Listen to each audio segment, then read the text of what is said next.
Hey, this is former WWE superstar and ECW original, The Blue Meanie. And you're watching the Tell Us About Yourself show on Foxworthy 257. Now, if you're looking to watch a show about people who play the Super Show wrestling card and dice game, I highly recommend it. The Blue Meanie told you! The Blue Meanie sent you to watch Foxworthy 257, or else I'll come get you. My name is Brian Pillman Jr., and you are watching Tell Us About Yourself, only on Foxworthy 257 Twitch channel. Hi guys, I'm Session Martina, and you are watching Tell Us About Yourself on Foxworthy 257 on Twitch. I'm going to get some cans. Are you going to get cans and watch with me? All right, we are live. That was Session Martina introducing us to Tell Us About Herself, and we are live on stream with the player of the era, John Press 1P. How are you doing today, sir? You know, I'm exhausted. I had a long day today. A lot of extra work was thrown at me. I didn't think I was going to make it today, but your player of the era chugged it through. I kept on going, made sure I delivered all those SRG packages. I know a bunch of you got some stuff today. A lot of Boss Roddy payoff packs coming in with some nice goodies. Delivered a bunch of those. A lot of people ordering just a lot of good stuff today. Oh yeah, hard work, perseverance got you here. And who doesn't know about hard work and perseverance like Chibi, the best Deep South GM? I am contractually obligated to say. Exactly. Yeah. All right. So we have a few questions in the Twitch stream already. Evil Ed coming out hot with his normal questions. So the hotly debated cheese or pickle? Cheese or pickle? Yes.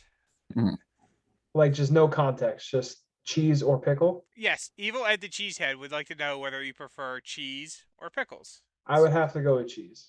Okay. All right. Makes sense. And he always follows it up with fox or sheep. Fox or sheep? Yeah. Fox or sheep? I'd say fox. Yeah. Good choice. Good choice. Go with the fox. Yep. And then he has his other standard question is, who would you like to play in person or play again in person in SRG? Ooh, I've played a lot of people, man. A lot of big names that you don't always get to see unless it's like a yearly thing. In person, I would love to actually sit down and play Polka one-on-one again. Mm-hmm. I have the best matches with him, 100%. So definitely would love to play him again. Oh yeah, especially after the last time you guys got to play. I mean, playing it again, except on the other side of the table this time, should be an interesting change. On a more even playing field, yeah. Mm-hmm. It was definitely a hit on FE's Twitch stream, which is, I believe, where you can find that episode if you ever go back. But VHS 101 would like to know, wait for it or Nico? Oh, definitely Nico. Yeah. 100%. Yep. That's Not even a question. That's like just like throwing it right over the middle. Now ask me, wait for it or pickle? Wait for it or pickle? Yeah, pickle. Makes sense. Makes sense. All right, so we do have newer people who watch the game who probably, since you've been busy as recently when you changed your jobs, don't know much about you. So why don't you tell us how you got into the game? Okay, so for those of you, VHS, thanks. For those of you that don't know me, I'm Press 1P, aka John P, John Polverino. I have been playing this game since day one. For those of you that actually don't know, Steve Resk, aka the Boss, is my best friend. He's actually my future best man at my wedding. I've known him for many, many years. I remember working on the rough draft of this game in the hospital room when his first daughter was born. The baby was sleeping, and he's like, "P, take a look at this stuff," and it was Super Show. And from there, it printed out little pieces of paper where the boss bought blank dice, and we took markers and colored in little markers, and we played on a glass table that made a lot of noise. From there, it grew. We did stuff with local elementary schools, stuff with kids. He expanded into the world at House of Glory, and I went to a bunch of the stuff like that. So from day one, I've had my hand in this 100%. So, back in the day, playing with slips of paper, were you able to just edit the cards as you were going when you need it? Doing some good play testing. Not necessarily. The game actually did start before Super Show. It started as a WWE reprint. So we played with John Cena, Triple H, things like that. So there were some gimmicks that you will see today, like El Super Hombre was John Cena. Then there was gimmicks that never saw the light of day, but some did. For example, Triple H was when you hit a follow-up, kill a card your opponent has in play. Probably too good. So definitely. You stem it to a certain area like the JT Dunn or the Slash Gordon and all that. So from there, my favorite competitor, and we even had little pieces of paper tournaments to the point where we had one at a local comic book store and actually got a few decent amount of players, like 12 or so. And I played Kane, which his old gimmick might arguably just be one of the best gimmicks ever. It's once a turn, flip a card. So he would burn himself out because he's the big red monster, and he would be a count out machine. It was great. Okay, yeah. I mean, it got obviously before the times of the Ring of Fire deck, but still, Kane setting himself on fire is a little bit thematic anyway. So interesting, especially with the old card pool. That would be count out is pretty much the only thing you really could do with it that much. Yeah. Yep. Yeah. All right. Dave Murmursak would like to know, what is your favorite deli sandwich? Oh yeah, get a nice hero, some chicken cutlet, some fresh mozzarella, roasted red peppers, balsamic. I had even a little mayo in there, kind of make it a creamy balsamic. Okay. Oh, maybe a little bacon if you're feeling fat, which I usually am. But yeah, nice. Maybe throw a little prosciutto on there. Oh, nice Italian hero. The best thing about this is most people from the Midwest are going to be thinking you've missed like 12 letters on each word. Yeah, that's true. Because they're not used to the East Coast / Italian, Italian American pronunciation of all those words. Yep. But that is a hell of a sandwich. Yeah, man.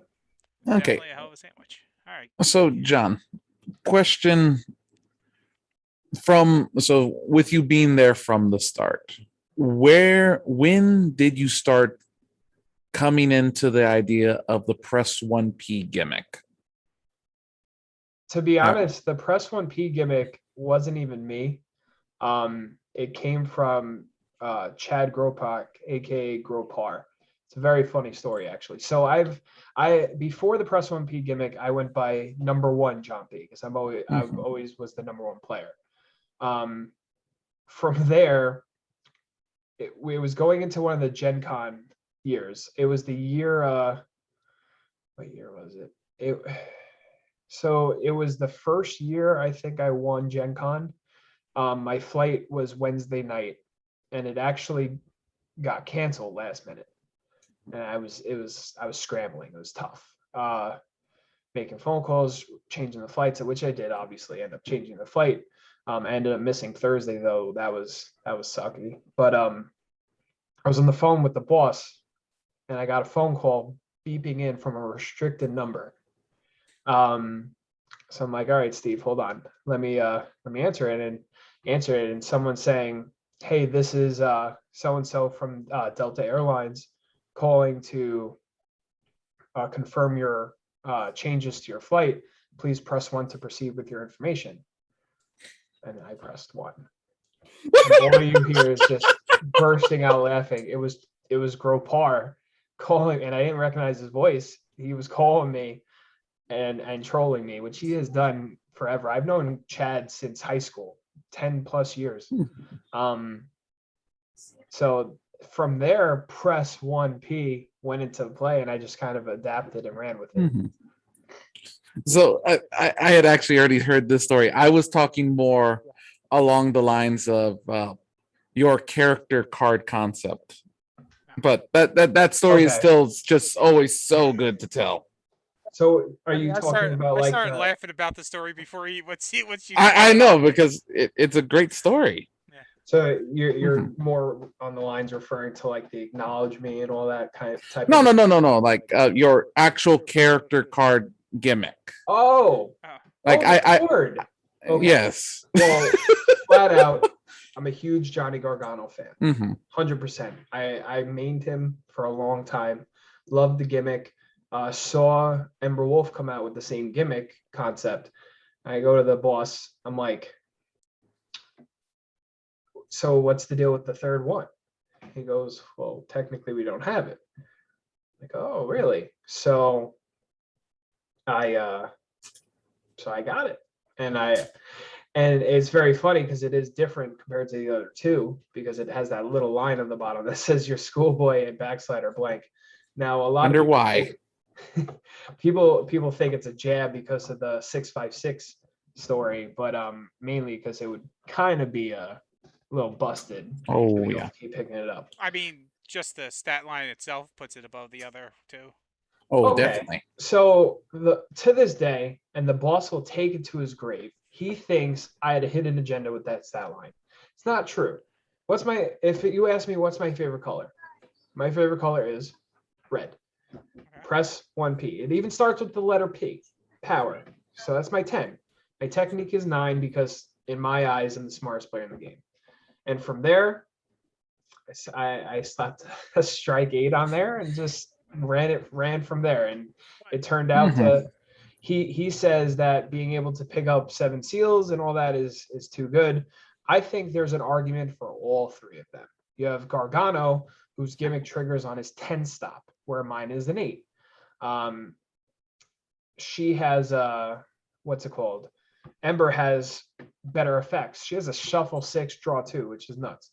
All 3 of them have their own reason why they're top tier. I know mine having the 3 is pretty nice, but I don't think it's anything groundbreaking compared to the other ones. As far as the finishers goes, though, Impact Maker I thought was just a really clever name. Love that. Driven by Impact comes from, I know it might be frowned upon, but I was a Chris Benoit fan. So Driven by Anger was a big thing based on a song and all that. And I used to play Raw Deal. Chris Benoit's specific card, Driven by Anger, was one of the best cards in the game. So I went with that. And then the press 1 power bomb I just felt was extremely clever because it's press 1P dash hour bomb. It just kind of was a no-brainer, you know. I would love to give the people the press 1 pile driver, but the boss won't let me do it.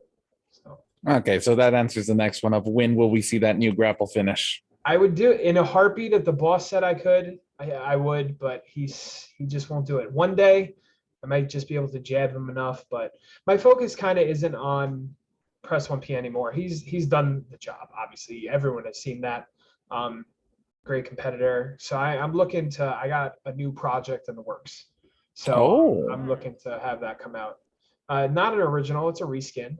A reskin that really should have been done a long time ago to finally kind of just erase a very, very bad taste that everyone has in their mouth. It involves some suplexes. Let's put it that way. All right. It's going to be called the Pulverizer because it pays homage to my old wrestling days back in school. I'll tell you the card art, splitting image, like to the T, like it's like looking in a mirror. Okay. Just keep that in mind.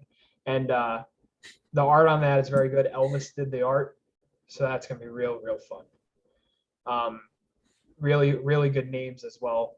And can't wait for that to come out. So yeah, Press 1P, phenomenal competitor, will probably be considered one of the top around. So I don't need the new grapple finish for him. I would love it, but till then I'll start going with my new project. Okay.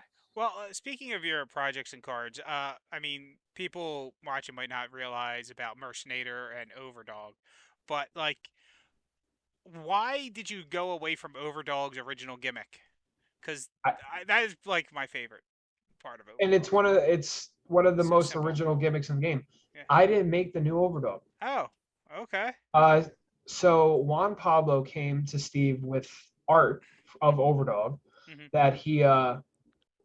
that he made out of nowhere, and Boss approached me with it, and we were kind of just. This was right after FreeCon, where where Candyman Dan emerged, but I had played Amazing Red and took second with it. We were talking about how I loved the gimmick. Out of nowhere, literally, the boss showed me the second Overdog. I'm like, this is pretty cool.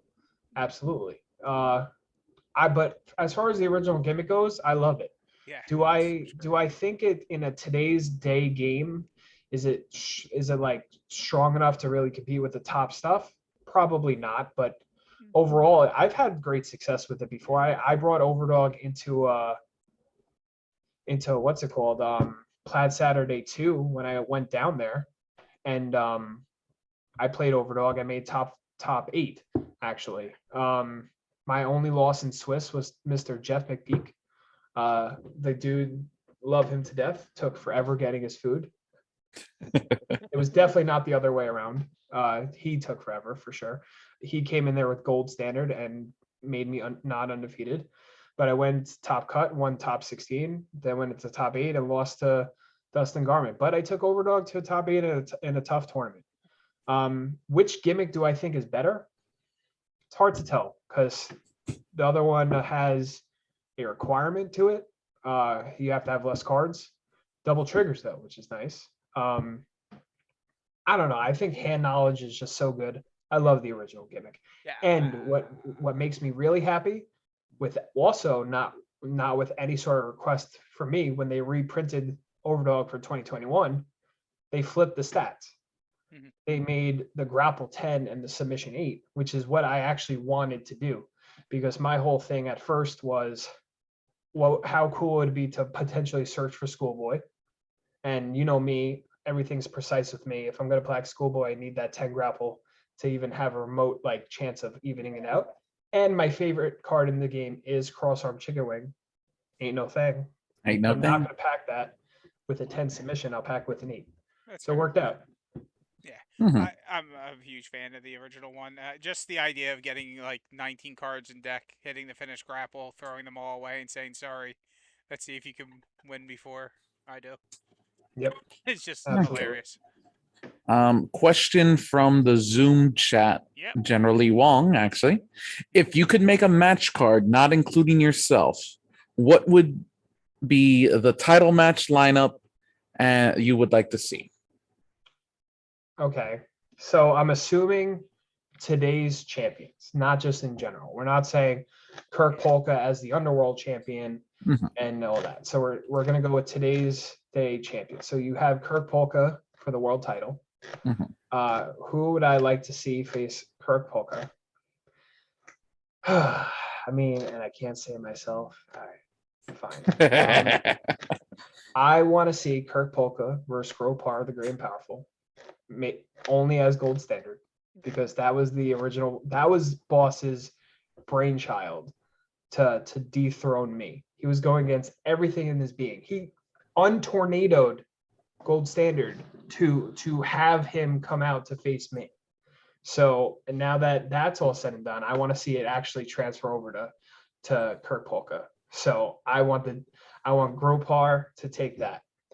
For the Underworld title, I want to see, as it's set up, what it seems like right now is the Brain versus the Grump. I love watching the Grumps decline. It brings such joy to me. But I think that also would be a top dollar match, 100%. So I definitely want to see that. And then whoever wins that, I might have to go knock on that door. Makes sense. Yep. So what else we got? Tag team championships right now. So you have arguably the best tag team in the LFF with the Dangerous Lions. Who, not a lot of people in today's day are good enough tag teams to be able to take them on right now, 100%.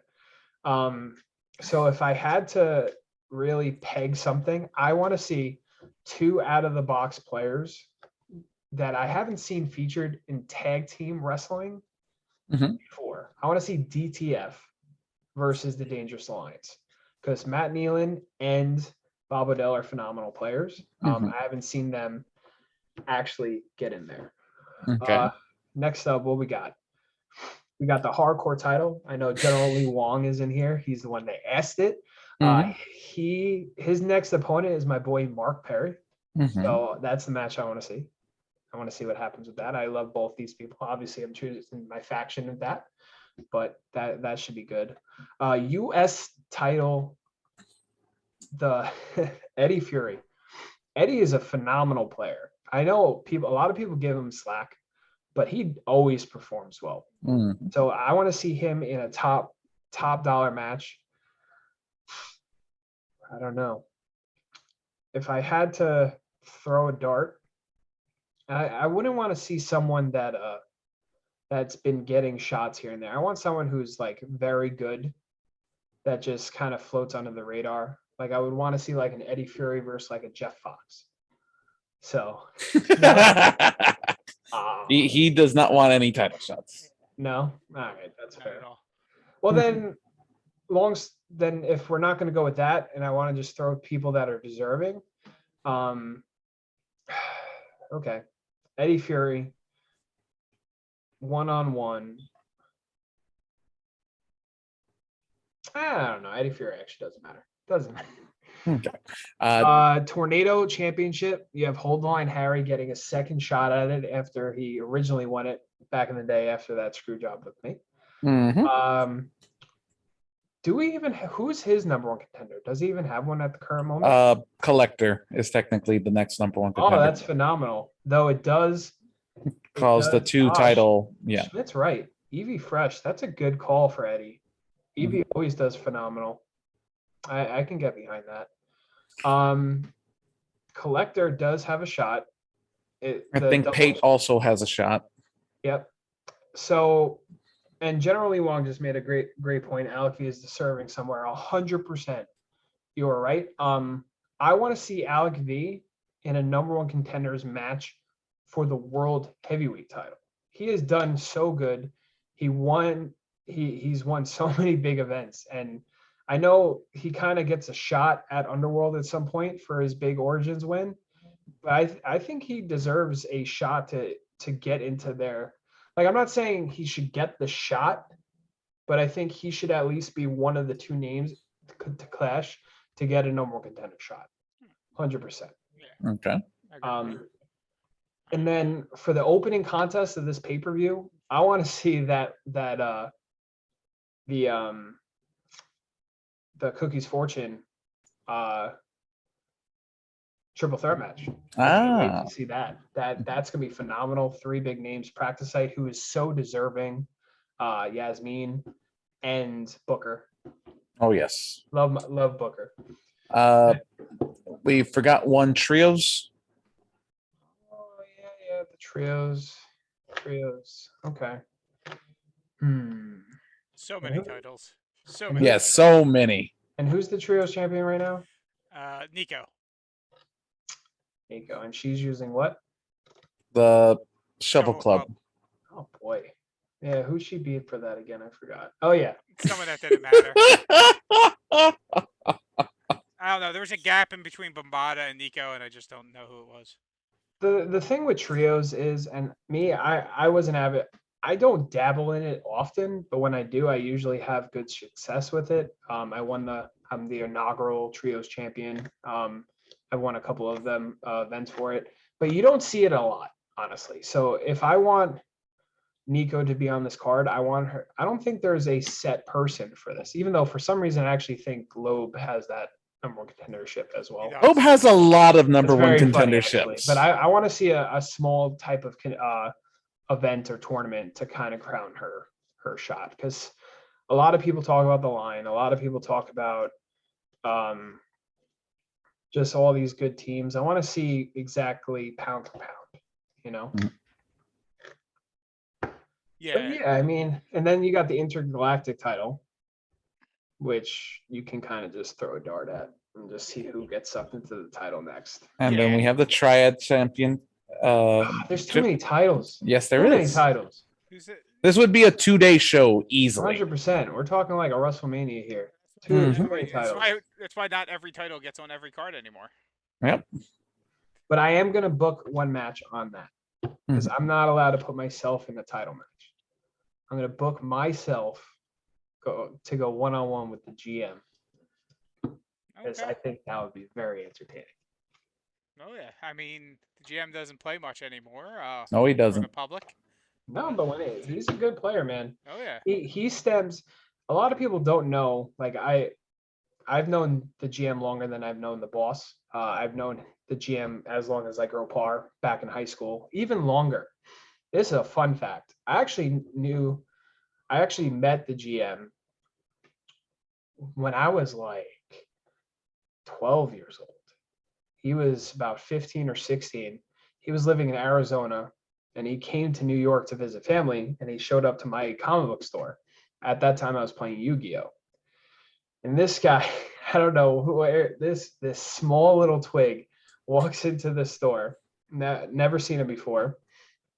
He absolutely whoops my butt and wins the tournament. And no one's ever saw him after that. And then years later, he actually moved to New York, became my neighbor.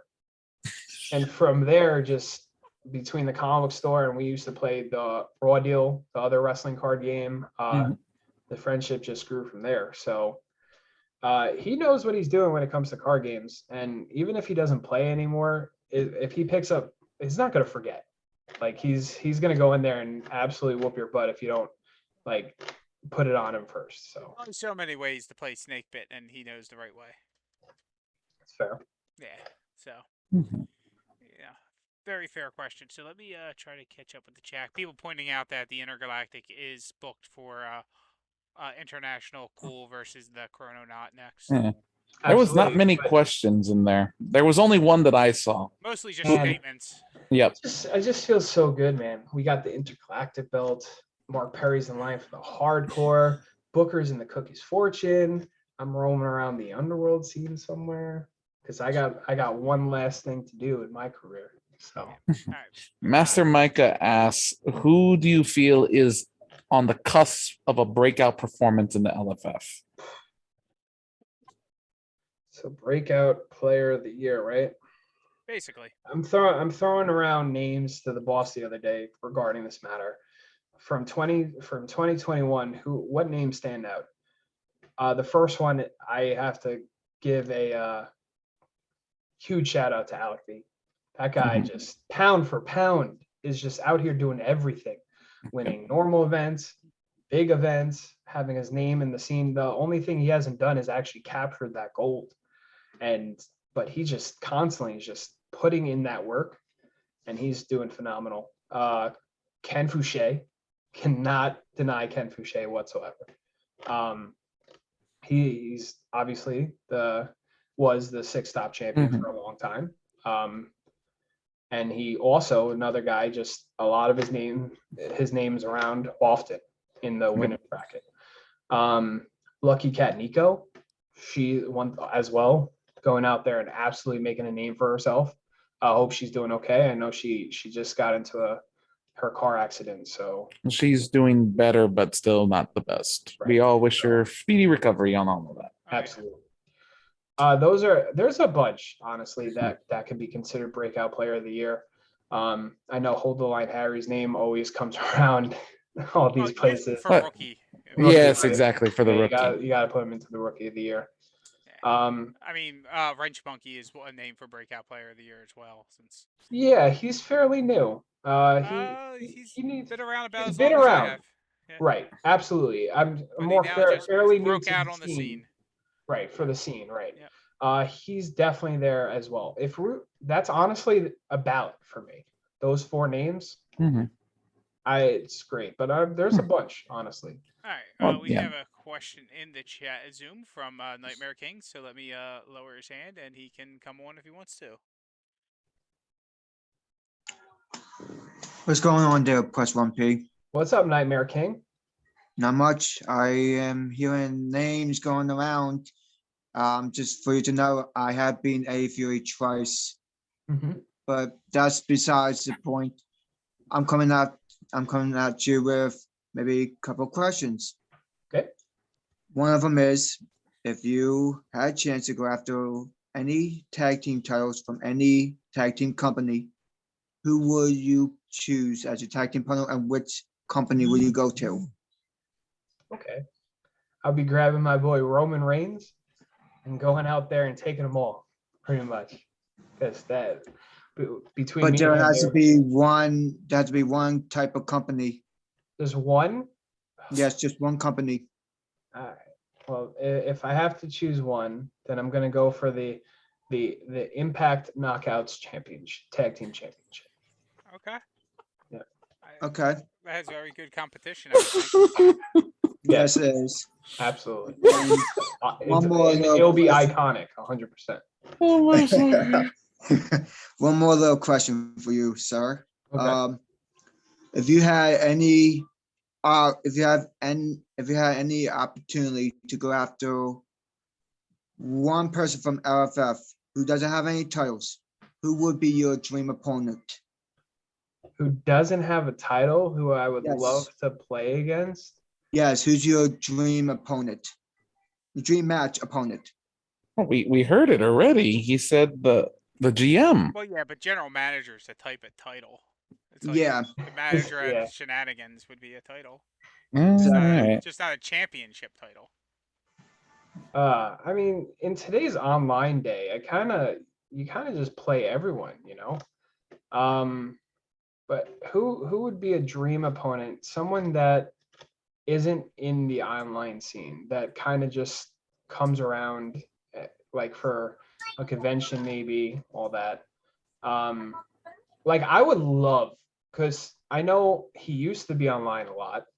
Now his business has been booming. He's looking phenomenal. I would love to sit down and play Ian Kendergine one more time in person. He's an absolute blast. When I got to hang out with him at Grand Gathering 1, phenomenal. So I would love to just sit down and play Mick Riot one last time. Not last time. All right. Yeah. All right, well, that's all I have to say, and thanks for answering the questions. Thank you for that, Nightmare Kid. Yeah. No problem. All right. So let me fix that. All right. Mhm. Yeah, no, I think the Knockouts is a solid title. That's Oh, what definitely. I wouldn't mind rolling around in the ring to fight for. So I can see where you're going there. All right. So speaking about making an impact, Hey, your faction, the Impact, the faction of the era. the faction of the era. How did that come to be? It's a great question. Because a lot of people don't know that answer. Because believe it or not, the Horse and I were not the original members of Impact. I was. The Horse was not. The Horse was number 3. And I'm a spill the goods here, and I told Fox there's nothing off limits. So if he doesn't like it, I honestly don't care. There was a secret member of Impact that started it with me, and he's even the one that came up with the name. Mr. Shane Strickland was gonna be my right hand man, and before Impact came out and came out running, he decided not to do it, and then we kind of just took it and ran with it ourselves. Yeah, I heard he wanted to side with Sammy Callahan once he heard He did. Sammy Callahan was coming. So he's like, screw Impact, I'm going with Sammy. Absolutely. We were thinking about names and stuff, trying to throw out some clever stuff. He actually suggested the Impact. I'm like, Let's just cut the Impact, plain and simple. And then I created the finger bang. So Yeah. that No one had ever finger banged before. Of Who ever did course. it. Nope. So everyone knows. the philosopher may have. Oh. Yeah. Yeah. I don't know. I thought finger banging was very popular in high school, which was a long time ago. Fucking Christ, guys. Oh man, good way to derail things. My whole train of thought. But yeah, Okay. so yeah, Shane Strickland, one of the original members, who jumped ship as soon as he could, and then the horse, and then it was what, Bob Dunn, one of the next few, or I can't. Oh, to join Impact, you Yeah, mean? Mhm. because there's probably a lot of people nowadays who didn't even realize Bob Dunn was in Impact for a while. The next member would be Evie Fresh. Mhm. I know. I mean, that was kind of like the original people, and then after that, we had Joseph Ritchie. He was in Impact to start up. The Fireball actually was a very long time member of Impact as well. Bob Dunn did come next. Yep. And that was right on the cusp of him winning his first Tornado Championship. After that, we had a couple of hidden names that never made the light. Another name that isn't really spoken around much is Mr. Sean Taft, a LFF legend in his own right, was going to be an Impact. That obviously did not work out. And yeah, I mean, there was a couple of names here and there. Obviously, we had Dustin. Oh, Dustin Garman was a pretty. I wouldn't say he's OG because Colin and Sierra came first. Sierra, please come home. We miss you. But yep, they always hung around, which was great, and that's funny too because they just loved it. It was just a homey feeling for them because. I mean, Colin and Sierra, they are not arrogant, egotistical people whatsoever. So they were like complete opposite ends when it came to that, and they loved it. So from there, Dustin and Betty came, and then they left, and people just go in and out, Yeah, well, Google Doc Stan, you still have, I believe. The funny story about Google's Doc Stan is so. It was Faction Wars were coming around, and at that point, it was me, Pagillo, and Evie Fresh, and we needed another person.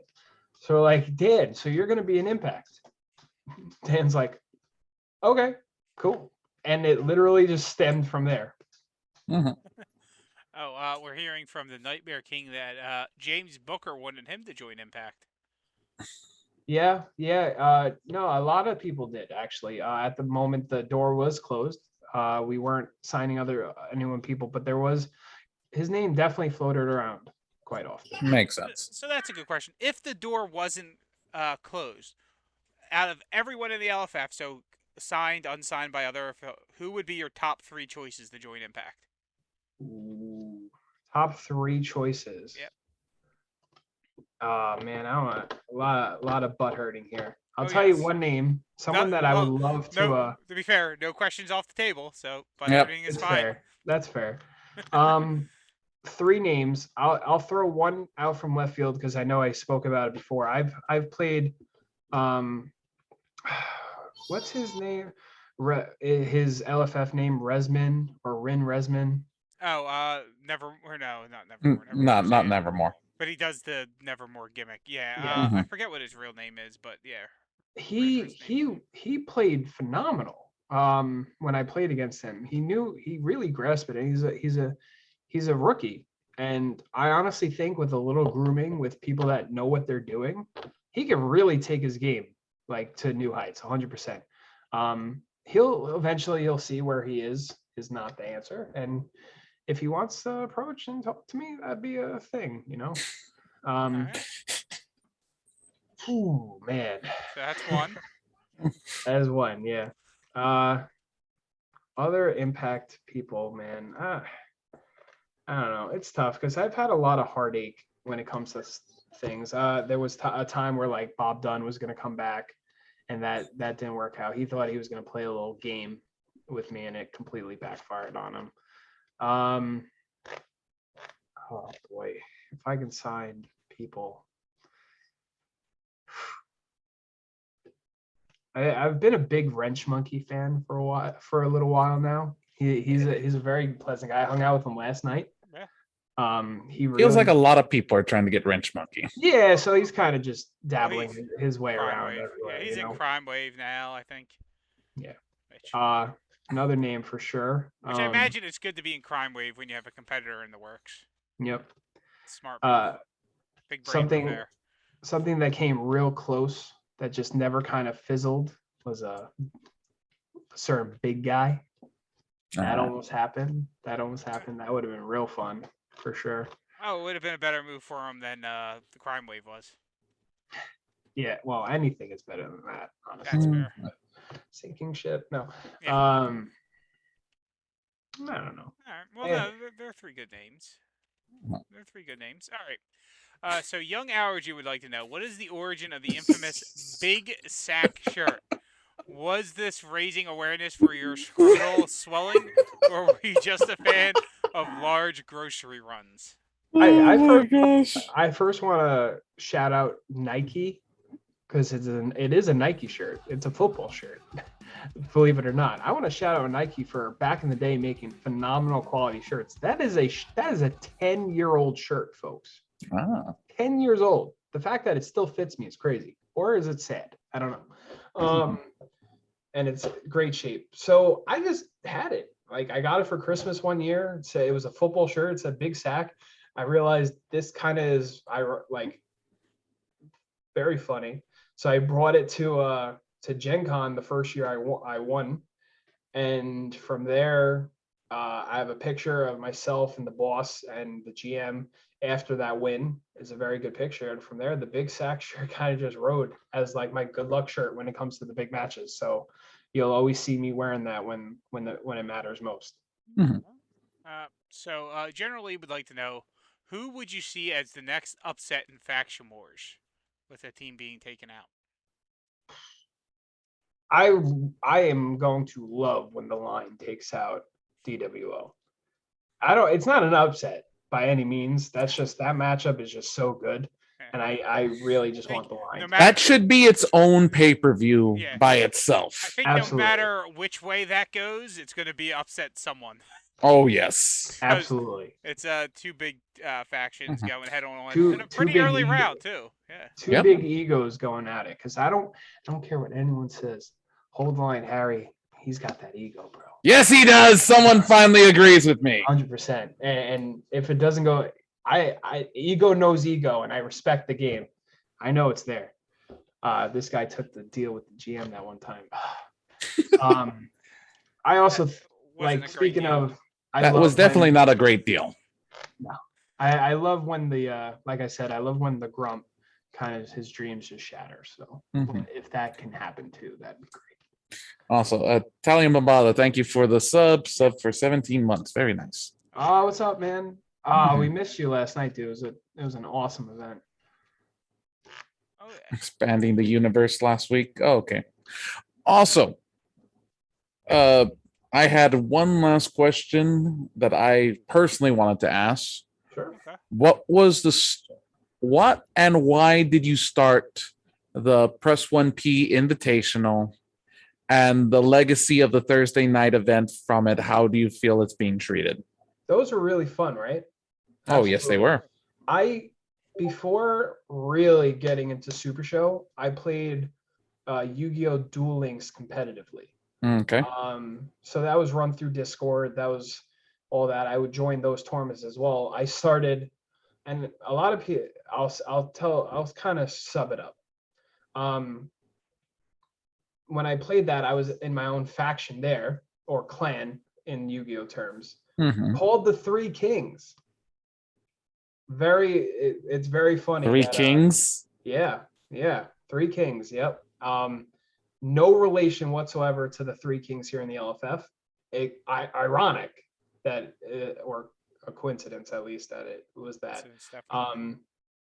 So, because it was 3 of us that made the group there, and we kind of became a big name there. My name grew in the Duel Links community, and I'm very open on the camera. I feel natural with it. I'm not awkward. I know how to kind of work it. So I started running the all-day invitationals because my Yu-Gi-Oh name was 3K all day, and Okay.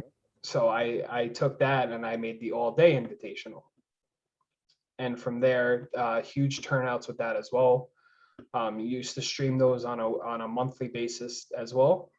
So now we come into this game, and Press 1P Invitational. I kept the name. I brought it over, and it really took off because the height of pandemic. Turnout, we were getting 32 strong each time. Obviously, the numbers aren't like that consistently anymore now because people got work and all that. You wanna know how I feel about the state of the Thursday event, which has a basically I set a bar and hope seeing if it's been up to that bar. It's hard to tell, man. I mean, I've expressed a lot. I'm not a huge fan of the craziness. I know a lot of people like crazy, but we don't play this game that often. So when we do, I kind of just I want to see good old natural super show, you know. I understand what the boss says when he says, well, if you do that, you're gonna have the same old decks win. Extra is this at the point Sierra Nevada that, all that, which I completely understand. So you do need the stipulations that kind of counter certain people. And I do actually love that you actually tell the stips ahead of time. I cannot stand these events that are, oh yeah, predetermined steps, but you have no idea. There's 50 stipulations in this game now. And you just introduced the whole stick, stairs, and chairs thing. So now I have to know to pack a stair or a steel chain or a chair and a table. Like, I can't prep for all of that. Yes. So I'm a firm believer. I want to see people play their best game. I'm not a fan of stipulations. If I'm going to have a stipulation, I want it to be kind of neutral stipulations that aren't going to just completely crap on someone. And I do want to let the people know ahead of time so they can try to prepare properly. You got people who just go in there and just say they want to play. Like, you got the Jacob Denmarks out here that just want to roll and have fun. You know, if he ends up in a Ring of Fire, that's fine. But I don't want to see a Ring of Fire Beast Unchained match or anything like that. Stuff is too crazy, dude. People, let's put it this way. People don't enjoy, some do, but a lot of people don't enjoy craziness. And you can tell by the numbers in each event that that's a thing. Some more than others. But I mean, I've talked to the people in SRG. You can tell how people are feeling of the week of the events based on the turnouts. And sometimes when things aren't as set in stone or revealing stipulation wise or whatever, the numbers are lower than not. So I would love to see those 32 numbers going forward. So I don't think that by any means that the Thursday event today is lacking what the Press 1P Invitational did. I think if the Thursday event today was at the height of the pandemic, it'd be the same thing. People would be home needing to do something. So it's by no means a comparison. It's people got lives. They're doing locals and all that. Yep. Oh yeah. Yes. All right. The Italian Bambata has a question. How long did it take you to get over stabbing a good friend in the back just over a title? How long did it get over stabbing a good friend in the back? Yeah. A millisecond, because it didn't stab you in the back. Stabbing in the back would be taking it the wrong way. How long did it take me actually realizing I upset my friend for something that was unintentional? A very long time. I really, really I still feel bad. We buried the hatchet. We're good friends. Mr. Italian Bambata is going to be one of my groomsmen for my wedding next year. I still feel terrible that I did that. And it wasn't, I've admitted it's a problem. I'm a very competitive person. And I have this very bad issue that when I sit down and play a game, the person in front of me it's a blank face. And I just go out and play, and things just, I don't even, like millisecond, don't even think of it. So it was not intentional. I did not stab you in the back. I just upset my friend, and that sucked. I mean, to be fair, it's really hard to call it stabbing someone in the back when you're doing it straight, looking them in the face at the same time. Yep. I mean, it's definitely more stabbing in the front. But I mean, true friends stab you in the front. Yeah, and to be fair, I mean, the only reason why it's really bad is because you did it before the game started rather than during the game. It wasn't even bluffing people during the game, 100% okay. Oh yes. Or else Cannoli be really upset with me every time I play him. And sometimes he does. But also on that note, are you scared of getting impact bomb into the cake for your wedding? I'm not, I'll tell you this, I'm less scared of getting that than having a red hat, blue hat chant burst out at a table, and the 95% of the rest of the people at my wedding going, what the F is going on? Because it's going to happen, because Kid Thunder's going to be there. Booker, I'm hoping, is going to make the trip. I mean, as it should, because red hats are superior. So red hat. Red hat. Yes. Blue. And that's going to be, that's what I'm nervous about, because Lauren, she loves me and she supports me in my, and what's it called? And my love for this game. But she says it herself, can you guys keep the game out of the wedding? And I said, honestly, babe, I can't make promises. Yeah. And this is exhibit A of what's going to happen. Yeah, no, red hats are very important. So I recommend horse hat. Oh gosh. My wear a red hat. My prediction: they somehow get the DJ to start a red hat blue hat chant. I mean, all they have to do is play the song, and then it'll just come from there. So does all right? VHS 101 wants to know: does building win you games in Fortnite? Yeah, it does. It really does. These people out here, they don't build, but yeah, building does win games in Fortnite. All right. Nevermore would like to know: can we have a stip for those of us that only roll 5? Well, I mean, there's already that the what is that devil step? If you roll 3 6s in a row, you win. Well, it was originally Vegas rules, which was on Vegas 7s. rules, yeah, with the 7s. Yeah, I know, because when Loudmouth play tested it as an event, I won quite a few matches by throwing 7s. Yeah. They don't let me play in that step. Sure. Oh, the 6 one? Yeah. Yeah. Because my opponents can't roll 6s. Yeah, for the turn roll. It's not my fault. Yeah. And then, all right, Young Allergy would like to know top 3 best and top 3 worst gimmicks in the game. Oh boy, there's a ton, dude. Oh man. Top 3 best gimmicks. Okay. Best gimmicks in the game.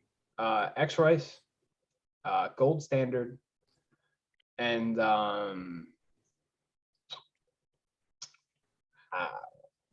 Candyman. Candyman is a phenomenal gimmick. Okay. And 3 worst. 3 worst. Or 3 gimmicks that need help. The big guy. Okay. Should be any kendo stick, not just the kendo stick. Definitely should be. Yeah. Yes. So he needs a little help. I was just talking to the boss. Harley Quinn needs some help. Her gimmick is flipped. If her gimmick flipped, she'd be so much better. Or you just trigger on both and get to choose either or something would be. That would also be very good. Yeah, something crazy like that. But all I know is because I once challenged Cannoli, like, oh, cool, let me play this game. I can make any deck decent.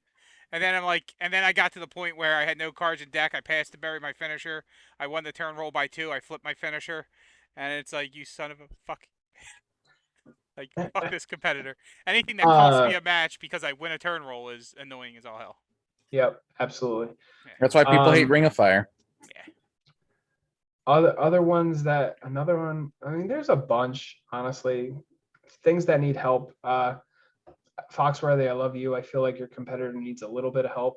I think you would be great if you...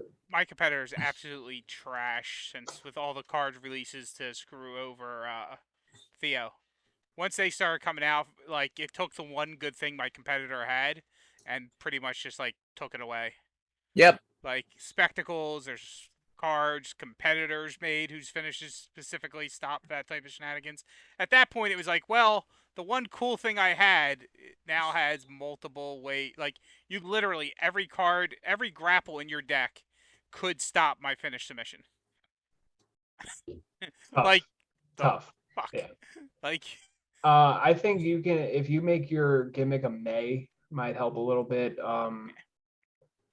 Overall could use some help. yeah, I mean, But the thing is, it's a negative gimmick, and the finishers aren't powerful enough to overcome it. Especially since a lot of the finisher sets that have come out are like you look at like an Oracle who has a positive gimmick, and finishers God. are insane. Like, Yes. Like you would think a character that has a negative gimmick, but again, it was because at one point when the competitor was created, the finish sub what needed has all the text on it to keep it from like repeating as much because it was very powerful. But once you start changing the card pool, that got taken away. Mhm. sure. And Yeah, definitely. Candyman has 2 questions. First one, Candyman or Candyman Dan? Oh man. Well, I would have said Candy Ma'am, but then I just found out she's not on the show with me tonight.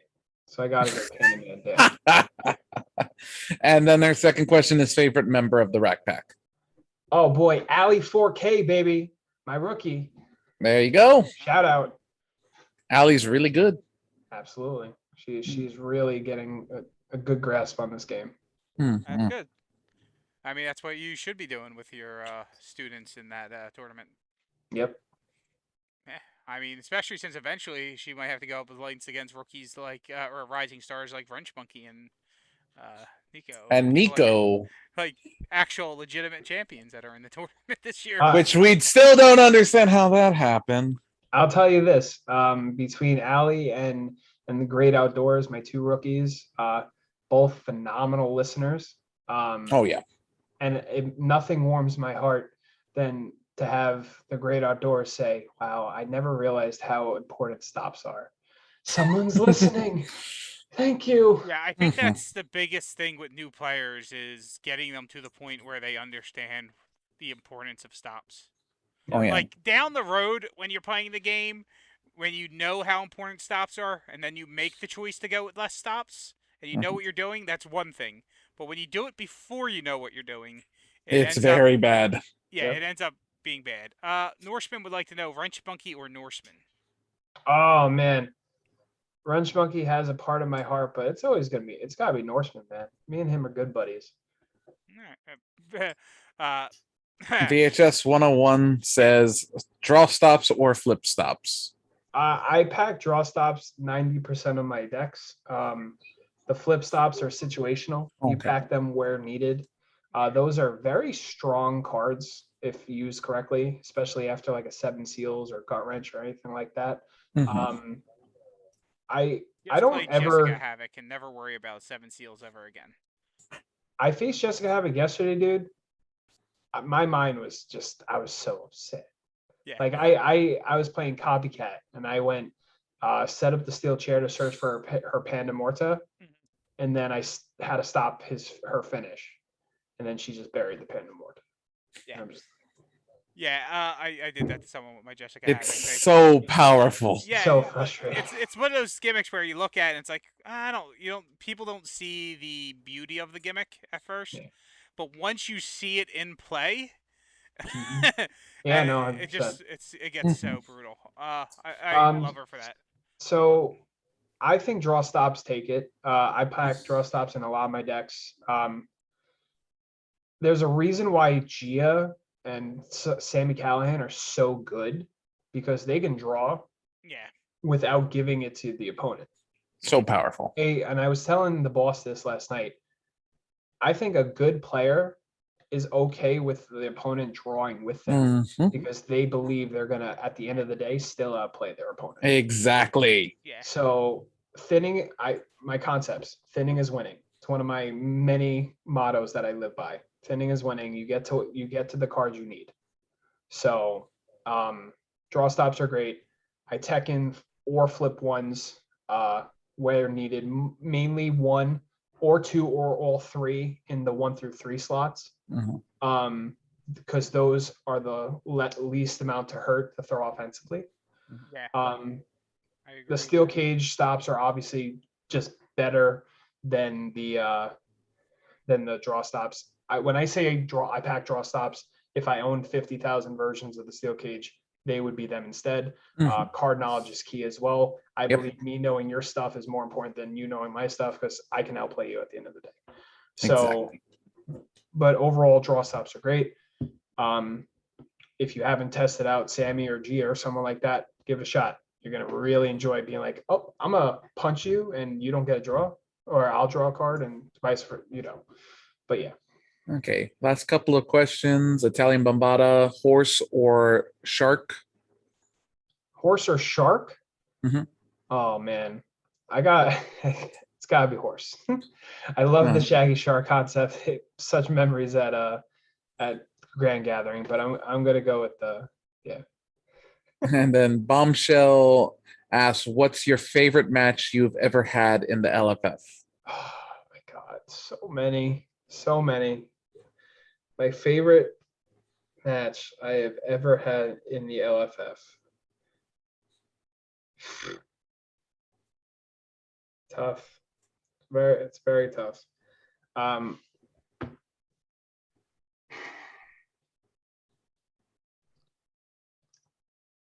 Shot in the dark, was it the John P versus the Brain versus Chibi at 3:00 in the morning in a triad match? That was insane. That match was so good, dude. I can't take anything away from that. I really wish I don't save matches back then and knew how to, because that match was legendary. Unbelievable.